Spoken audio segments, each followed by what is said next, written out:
ए हेर त यो पलतिरको बाख्राले होला यस्तै लपक्कै पारेर फुलको कोपिला चाहिँ खाइदिएछ कोही यसरी भाँचेछ यहाँ आज त नभने छोड्नु भएन तिमीलाई त रोक्क तिनीहरूलाई सङ्गीता सङ्गीता यहाँ बाहिर निक्ला के भयो दिदी किन कराउँदै आउनु भयो होइन तिमीहरूलाई कतिचोटि भन्न पर्ने बाख्रा पाल्ने बाँधेर पाला भनेर हेर त मेरो फुलले सबै खाएर केही राखिदिएको छैन गएर हेर त जाऊ भनी ल भनी अरे ल कराइ अरे भन्छौ तिमीहरू आफै जान्न पर्दैन त्यही पनि मैले भनिरहेको छु तिमीले अलिकति औठेर मान्न पर्दैन अर्काकोमा गएर खाइदिन्छ भनेर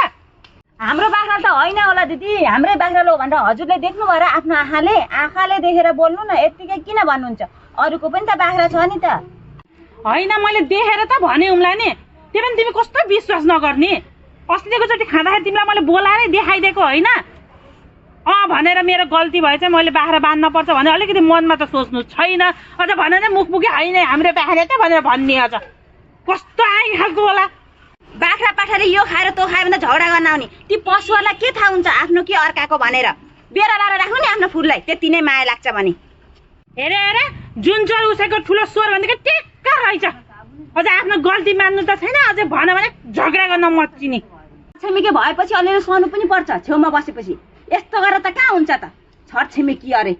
ए सहन पर्ने अझ कति ठुलो कुरा गरेको हेप्न पाएँ भनेर पनि अबदेखि तिमीलाई वस्तु मेरो घरको आँगनमा मात्रै आओस् त मैले खुट्टा सुट्टा भाँचिदिन्छु अझ यदि ठुलो कुरा गर्दै रहेछ ल म पनि यिनै आँखाले हेरेर बस्छु के गर्छौ तिमीले के गर्न सक्छौ